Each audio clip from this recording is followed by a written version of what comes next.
Ẹ̀bá kọ́rẹ́ mi ò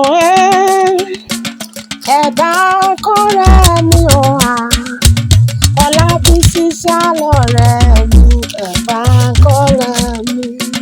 Ọlábísí ló mi ṣọjọ́ ìbí lónìí o.